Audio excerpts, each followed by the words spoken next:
এমন একটি বাংলাদেশ প্রত্যাশা করি যেখানে ধর্মীয় সম্প্রীতি, পারস্পরিক শ্রদ্ধাবোধ এটা মুখ্য হয়ে উঠবে।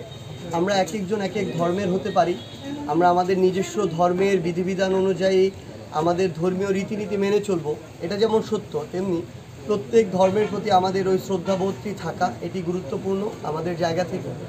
এবং আমরা মনে করি যে আমরা যদি বাংলাদেশকে আরও শক্তিশালী জায়গায় দেখতে চাই, বাংলাদেশকে নিয়ে দেশের বা দেশের বাইরের কেউ যদি কোনো ধরনের চক্রান্ত বা ষড়যন্ত্র করতে চায়, এগুলোকে ব্যর্থ করে দিতে পারে আমাদের মধ্যকার এই পারস্পরিক যে সম্পর্কটা, পারস্পরিক যে সৌহার্দ্যতা, এই বন্ডিং যত স্ট্রং হবে আমরা মনে করি যে বাংলাদেশ তত নিরাপদভাবে সামনের দিকে এগিয়ে যাবে।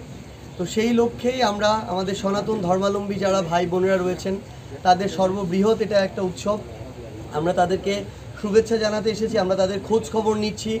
এমন অনেক জায়গা রয়েছে যে অনেক আমাদের সনাতন ধর্মাবলম্বী পরিবার রয়েছে কিন্তু একটা স্থায়ী মন্দির নেই কিংবা একটা কাঁচা ঘরে রয়েছে সেটি।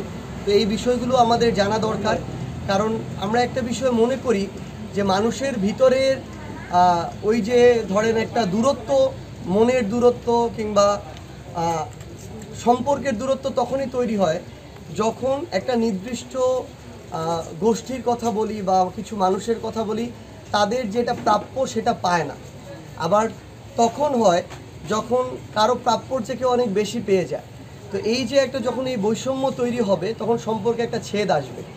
আমরা চাই এই সম্পর্কের ছেদটা যেন না থাকে, আমরা তাদের সাথে কথা বলবো, মত বিনিময় করব, তাদের আকাঙ্ক্ষাগুলো শুনবো এবং সেগুলোর আলোকে প্রত্যেকটি যৌক্তিক বিষয় বাস্তবায়নের জন্য আমরা কাজ করব।